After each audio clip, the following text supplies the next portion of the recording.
Oh, yeah. See, we plan ahead. That way we don't do anything right now. Earl, explain it to me. Oh, in a bit of good news.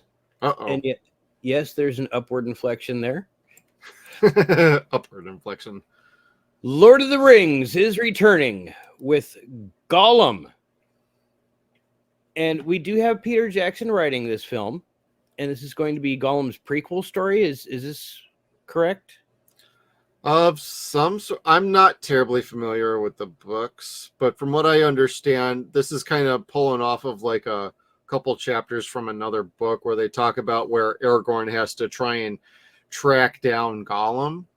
I don't know if they're really getting Vigo back for that. I have my doubts, but it sounds like they're setting that up as kind of a in-between for movies. Okay. I kind of thought they were maybe, when this announcement came out, and I didn't know it was really about Gollum, I just saw the first headline of like Peter Jackson's returning to Lord of the Rings. My first thought was, oh, they got the rights to the Silmarillion?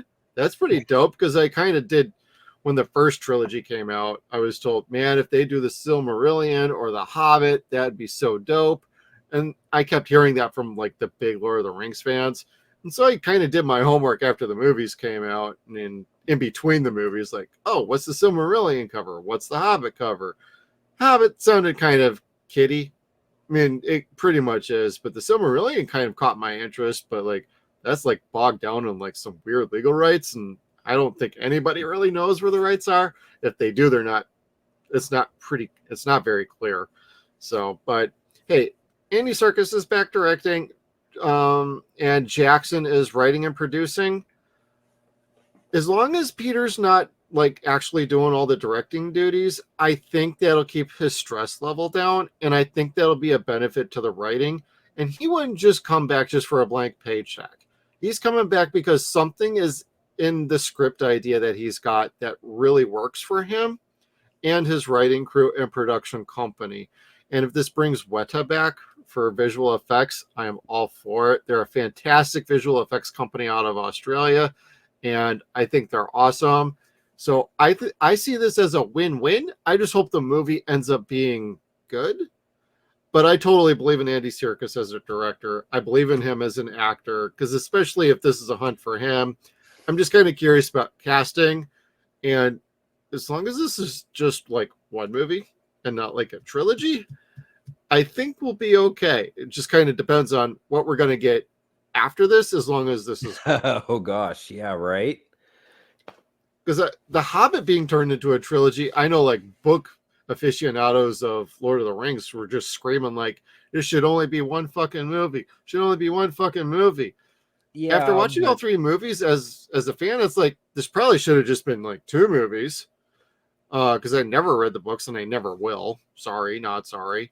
But I'm not a big book guy. So yes, I can read, everybody. Don't get off your high horse. But but like, just based on like my experience with the movies and what I've heard, like I did feel like the three movie Hobbit trilogy should have just been two, largely because the ideas were half Guillermo del Toro's, half Peter Jackson's. Guillermo del Toro was supposed to direct, and the studio mandated they wanted a third movie, so they unfortunately had to shoehorn in something else for the third movie. So Peter got taxed and stressed the fuck out, and we didn't get the high quality you really wanted, but we still saw quality in those, especially compared to fucking Rings of Power on Amazon Prime. So that said, I think what we're going to be getting going forward is going to be good. I hope it is good. I hope so. Like I didn't, because I'm a game. I'll go see it. Yeah, I didn't dislike The Hobbit. I didn't like it, but I didn't dislike it neither. Yeah, it was kind of like mid for most people. So yeah, and I read the book.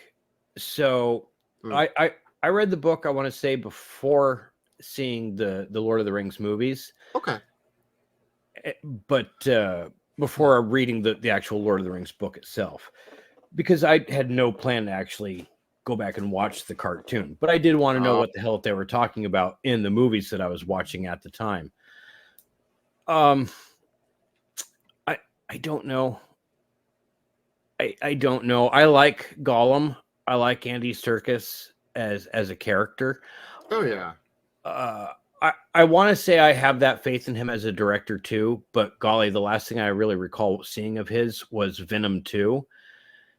Yeah. And Venom 2 was so cool to a large degree, but then on the other hand, you could see where was that his fault where the movie got stupid, or was that Sony's fault where the movie got stupid? And I'm That's more a than really willing to good believe point. it was Sony's fault where it got stupid. Yeah, because Like, you had like fucking Woody Harrelson in there. who Felt like should have his been character perfect. couldn't figure out where the hell it was going, and you shouldn't do that with Woody. Like my wife and I are watching all the Planet of the Apes movies, and he was in the War for the Planet of the Apes with Andy Serkis as the lead, and like fucking Woody was crushing this as a bad guy so good. And then I remembered back to Venom Let There Be Carnage, and I'm thinking, wow, you wasted him.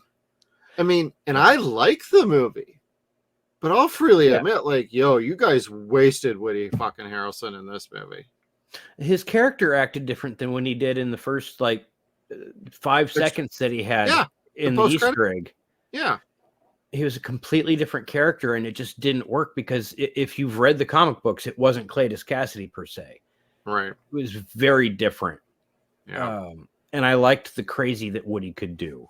right. Needed that. Yeah, Woody is very proven. The fact that the character just didn't work in the movie all that great is not on him. That's more on the writers. I don't even blame the director for that one. It's like he's trying to navigate the script. But overall, I mean, I still like that movie. But I think Andy has improved over time. I think he knows what works and doesn't work now.